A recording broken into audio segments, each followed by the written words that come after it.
We went to the European Parliament and spoke with Fine Gael MEP and former Taoiseach Frances Fitzgerald about her time in politics and the effect that Brexit would have on Ireland. Well, I really got involved in politics. I had 3 young children under 10. I was very interested in equality issues, and I'd been involved in voluntary organisations, and I had done 4 years as chair of the Women's Council, and then I was asked would I be interested in going forward to politics. And having worked in the National Women's Council and lobbying government ministers on equality issues, I felt, you know what, it was a good place to try and influence policy. So I ran for election and I got elected after 3 weeks, and then it got tougher after that. Yeah. So no, I was very motivated to influence policy, and I'd been a social worker for 20 years. So I had seen social issues, social problems, and I actually wanted to do something in relation to those issues I was seeing of family problems, child poverty, and social issues in communities. It's one of the challenges when you're working in the European Parliament is to figure out what area you're going to focus on, because there's such a wide canvas here and such, you know, broad areas that you could be involved in. But I'm involved in our economic issues, protecting Ireland's interests from an economic and financial point of view.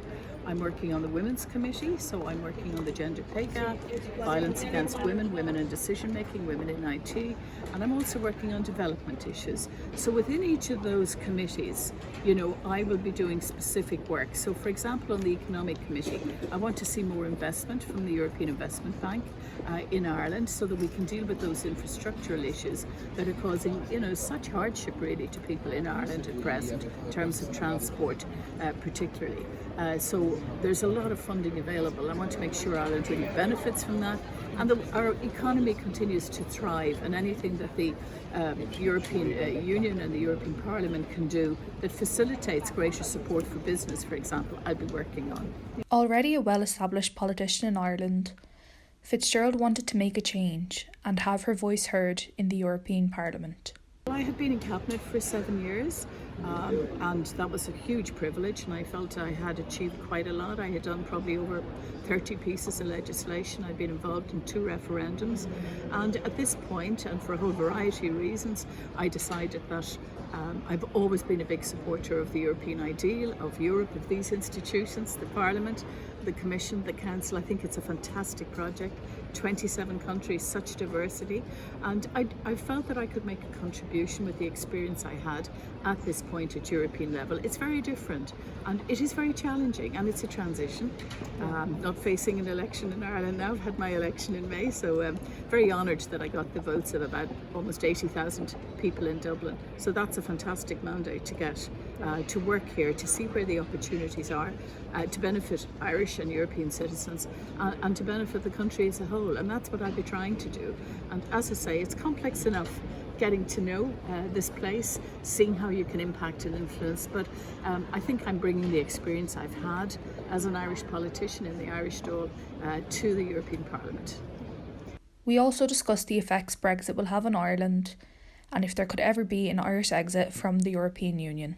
Well, the consequences of Brexit are going to be enormous, and supporting business and our economy and making sure our dairy industry can survive and thrive in a post-Brexit scenario. That's very big. I also think as a country we want to continue to try and make sure that everybody gets opportunity. There's been great economic success. I'd really want to see that reaching into every corner of Ireland, so every child, every family, that there's no child poverty, that every child has an opportunity to be the very best they can be and get every opportunity. So I think equal opportunity still remains a huge goal in Ireland, so that people can progress in education onto 3rd level, and that there's, you know, just because you're born in a certain place to a certain family, that is not a barrier, that we create the kind of society where people can really achieve. Irish people are very committed to Europe. Europe has been very good for Ireland. There's no question of us leaving. We'll be the only English-speaking country in the Union now. That's very important. There are opportunities. There are a lot of challenges with Brexit. We'll have to diversify our businesses. We'll have to diversify much more. We're very dependent on the UK market.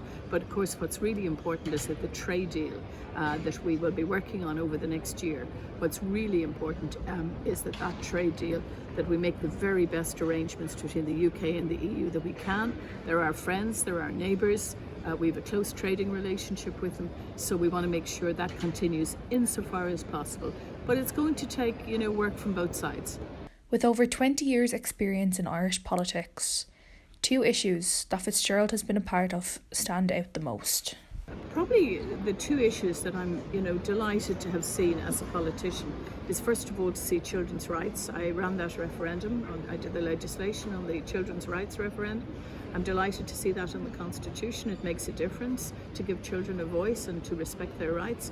And the marriage equality referendum, I did the legislation for that in the Dáil.